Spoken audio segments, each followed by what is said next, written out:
Every prepper relocating to a rural state is solving the wrong problem. The blast won't kill most Americans.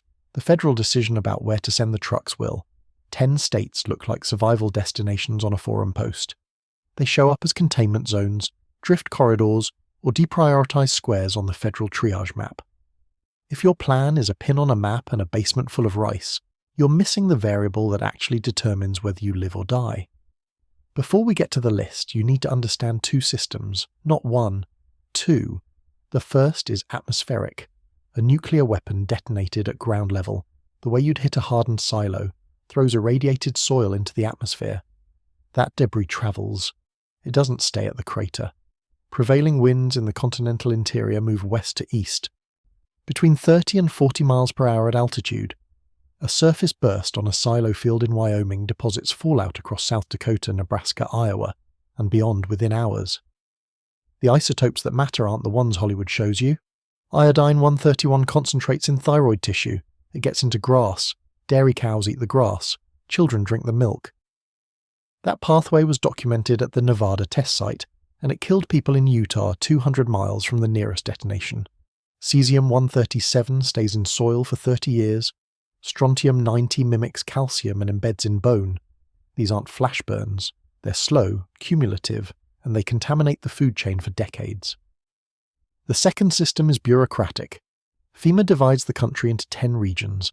Each region has a handful of distribution centers. Most of those centers are stocked for hurricanes and floods, not nuclear war. The entire National Guard, all branches, all 50 states, totals 432,000 personnel. That's for 335 million people. In a large-scale exchange, those personnel are allocated by triage priority. Dense population centers get resources first. Sparse rural areas, the ones you're relocating to, fall below the line. Not because the government hates you, because the math doesn't work. You can't send trucks where the roads are contaminated. You can't distribute iodine tablets to a county with 6 people per square mile spread across 4,000 square miles. The calculation is simple and it is brutal. These two systems, atmospheric and bureaucratic, determine every entry on this list. North Dakota. 2.4 people per square mile, lots of water, lots of farmland, deep self-sufficiency culture, winters that filter out anyone who isn't serious. On paper, it's a prepper's dream. In practice, it hosts 150 Minuteman III silos at Minot Air Force Base, 150 hardened underground targets that require ground-burst detonations to destroy. Princeton's nuclear war simulation models estimate cumulative doses across the silo field exceeding 8 grays over 4 days.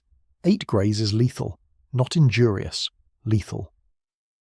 The average dose across the broader 5-state silo zone exceeds 1 gray, enough to cause acute radiation sickness in most adults. North Dakota's entire Army National Guard numbers roughly 4,200 personnel. That's 28 Guard members per silo. After an exchange, those personnel are tasked with base security, not civilian rescue. You move to North Dakota because nobody lives there. The Air Force puts silos there for the same reason. Fewer lives at risk on the targeting spreadsheet. That math doesn't change after detonation. It gets worse. Wyoming, the most rural state in the country, 5.8 people per square mile. Grand Teton, Yellowstone, the aspirational homestead. It also hosts 90 Minuteman III silos at FE Warren Air Force Base near Cheyenne. Same physics, ground bursts on hardened targets, same fallout mechanics, same guard shortage. Wyoming's entire military infrastructure is oriented around the missile field, not around you. The state's water is excellent. Its growing season is short but workable. None of that matters if you're inside the lethal dose radius of 90 simultaneous surface detonations. The sparseness that attracted you is the same sparseness that attracted the Air Force in 1962. They needed land where a targeting error wouldn't wipe out a city. You are living on that land. You are the acceptable margin. Montana, the third silo state. Malmstrom Air Force Base outside Great Falls hosts the remaining Minuteman III wing. Montana has everything a prepper wants: water, timber, game, distance, culture. It also has 150 nuclear warheads sitting in underground tubes spread across central Montana. The same Princeton models apply, the same dose curves, the same federal triage math. Montana's population is concentrated along the I-90 corridor, the same corridor the silo fields parallel. You can't get far enough from the field without leaving the state's infrastructure entirely. And if you leave the infrastructure, you lose road access, medical access, and supply chain access simultaneously. The pattern across all three silo states is identical: enormous land, tiny population, deep capability. And then the reveal that the weapons are literally underneath you. You cannot prep your way out of being ground zero. South Dakota sits directly east of the Wyoming and Montana silo fields. Prevailing winds at altitude cross the state border within 3 to 6 hours of detonation. South Dakota decommissioned its own Minuteman silos decades ago. That fact shows up in every forum post recommending it. What doesn't show up is that Ellsworth Air Force Base near Rapid City is receiving the B-21 Raider, the next-generation stealth bomber. That platform is a strategic asset. It pulls Ellsworth back into the counterforce target set from a completely different direction. South Dakota doesn't host the silos anymore. It hosts the bomber that replaces them on the target list, and it catches the plume from every silo to the west. The population is small, the guard is stretched. FEMA Region 8, which covers South Dakota, has its headquarters in Denver. If Denver is hit, Region 8 coordination collapses before a single truck rolls toward Pierre. You checked whether your state hosts silos. You didn't check what's upwind. Nebraska. Here the corridor deepens. Offutt Air Force Base outside Omaha houses United States Strategic Command, STRATCOM, the single facility that coordinates the entire nuclear triad. In any exchange scenario, Offutt is not a secondary target. It is among the highest priority command targets in the continental interior. A strike on Offutt alone contaminates the Omaha metro and irradiates agricultural land in every direction. But Nebraska also sits in the drift corridor from the Wyoming and Montana silo fields to the west, and the western portion of the state borders Colorado's own silo field. Nebraska gets it from 3 directions: direct strike on Offutt, drift from the west, and proximity to the Colorado field from the southwest. The state's agricultural capacity is extraordinary. Its aquifer access is real. None of that survives the convergence of 3 fallout vectors with a first priority strategic target in the eastern third of the state. The failure mode here is linear thinking. You checked 1 variable, the system has 5. You're 5 states deep and the pattern is clear: silo fields, drift corridors, strategic targets. But the next 5 are the ones that break most preppers' assumptions. They don't host a single active silo, and they're still on the list. If this level of analysis is what you've been looking for, subscribe now.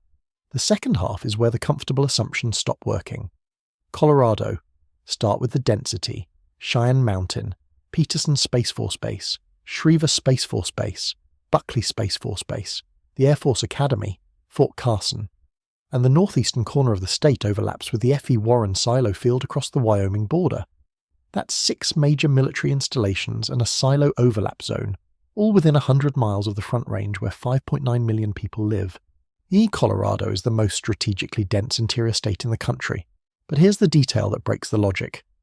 FEMA Region 8 headquarters sits in Denver, the facility that coordinates federal disaster response for 6 states, including all 3 silo states, is located inside one of the most target-rich corridors in the interior. Civilians assume proximity to federal facilities means proximity to federal protection. The opposite is true. Proximity to federal command facilities means proximity to a target. If Denver takes a strike, Region 8 doesn't just lose its headquarters, it loses coordination for Montana, Wyoming, North Dakota, South Dakota, and Utah simultaneously. Colorado's emergency infrastructure is its fatal flaw, not its advantage. The thing that makes it look safe is the thing that puts it on the list. Idaho. This is the entry for you, specifically. Because Idaho is the #1 prepper relocation destination in the country, and it has been for 15 years. Low population density, abundant freshwater, strong gun culture, agricultural capacity in the Treasure Valley, defensible terrain. Every forum, every podcast, every relocation guide points here, and most of it is accurate. Idaho's resources are real, its community is real, its distance from primary targets is real. But distance from primaries isn't the only variable. Idaho sits in FEMA Region 10. Region 10 is headquartered in Seattle.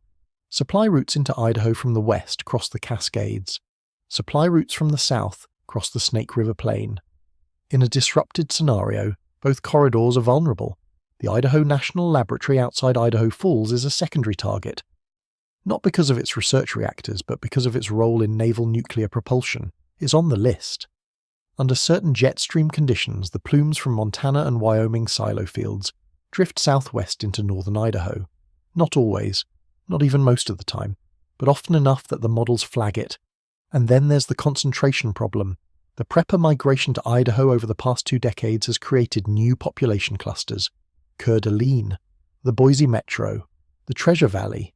The entire premise of relocating to Idaho is dispersal, low density, space. But when 50,000 families all relocate to the same 3 counties for the same reason, you've recreated the density you were escaping. You didn't disperse, you clustered, and that cluster now depends on the same roads, the same hospitals, the same supply chains. The prepper who spends years choosing the perfect relocation state and optimizes for every variable except federal triage position and wind corridor modeling has made a decision that feels informed but isn't. Idaho's good, it's not what you think it is. Kansas, breadbasket of the country, flat, fertile, productive, strong agricultural tradition, reasonable guard numbers. It looks like the state that feeds itself while everyone else starves. The fatal flaw isn't radiation, it's water. The Ogallala Aquifer underlies western Kansas and provides irrigation for the majority of the state's agricultural output. That aquifer has dropped 28.2 feet in Kansas, the worst decline of any state overlying the Ogallala. The recharge rate is measured in millennia. Full replenishment takes approximately 6,000 years. In a normal year, that decline is a slow crisis. In a post-exchange year, with contaminated surface water, no fuel for pumping stations, and no federal resupply of agricultural chemicals, the Ogallala's depletion becomes the determining factor. You stored food for 6 months. The aquifer decline means the state's agricultural output collapses in year 2, not year 1, and Kansas sits squarely in the drift corridor from 3 overlapping silo fields to the west and northwest. The radiation arrives in days, the water crisis arrives in months, the agricultural collapse arrives in years. You planned for the first threat and missed the 2 that follow it. Utah. This entry carries the heaviest weight on the list. Not because of current targeting, though Hill Air Force Base is a significant facility. Because of history. Utah is the only state with a federally acknowledged, legally compensated history of radiological contamination of its own civilian population. During the atmospheric testing era at the Nevada test site, fallout drifted east across southern Utah repeatedly. The federal government knew, internal documents show they knew, they tested anyway. The National Cancer Institute and CDC estimated 11,000 excess cancer deaths attributable to Nevada test site fallout across the exposed population. Communities in southern Utah, the downwinder communities, showed leukemia rates 5 times the national baseline. 5 times in children. Congress eventually passed the Radiation Exposure Compensation Act. By April 2018, the federal government had paid over $2 billion in claims. That's not analogy, that's not projection. That's the documented federal response to radiological contamination of American civilians. Denial for decades, partial acknowledgement under political pressure, compensation that arrived after most of the affected generation was dead. Utah's prepper culture is real. The food storage tradition is deep, culturally reinforced and genuinely useful. But food storage doesn't solve external whole-body gamma exposure during the acute fallout window. You can't eat your way out of a plume, and the supply routes into Utah cross Colorado from the east and Wyoming from the north. In this scenario, both corridors are contaminated. Utah's FEMA region, Region 8, is the same one headquartered in Denver. Same coordination collapse, same triage math. The federal government's own legal record tells you exactly how it handles contaminated rural civilians. It waits, it denies, it studies, and then it compensates the survivors' children decades later. If your plan depends on federal response, Utah's history is the answer to what that response looks like. 1 in 10 million. That's the number of American adults living in potential lethal fallout zones who submitted public comments on the Sentinel Missile Modernization Environmental Impact Statement, the program replacing Minuteman III, $1.5 trillion in total nuclear modernization spending, new warheads going into the same silos, in the same states, under the same communities, and the public comment period drew functionally zero engagement from the population living directly above the target set. The weapons are being rebuilt. The targeting math hasn't changed, and the people underneath them aren't paying attention. Missouri, the capstone. Missouri looks like the safest interior state on every surface metric. Geographic center of the country. 2 major river systems, the Missouri and the Mississippi. 11,000 Army National Guard personnel, one of the larger state forces. Strong agricultural base, moderate climate, and FEMA Region 7 has its office in Kansas City, meaning Missouri hosts its own regional coordination hub. Every prepper forum that dismisses the coasts eventually lands on Missouri. Central, connected, resourced. White Man Air Force Base sits in west central Missouri. It houses the entire B-2 Spirit fleet. Every operational B-2 stealth bomber in the arsenal is based at a single installation in Johnson County, Missouri. In counterforce targeting doctrine, White Man is not a secondary target. It is a first priority strike. The concentration of an entire strategic platform at one base creates a single point of failure that an adversary cannot ignore. A strike on White Man contaminates central Missouri and disrupts every east-west transportation corridor crossing the state. But Missouri's problem isn't just White Man. The state sits at the eastern terminus of the drift corridor from every silo field to the west. The plumes from Wyoming, Montana, and the Colorado overlap zone travel east. Missouri is where they arrive. Kansas City and St. Louis are both significant metro areas with their own target profiles. Adding 2 more strike vectors to a state already in the drift path, and FEMA Region 7's Kansas City office cannot function if Kansas City is disabled. The coordination hub for Missouri, Kansas, Nebraska, and Iowa goes dark at the moment those states need it most.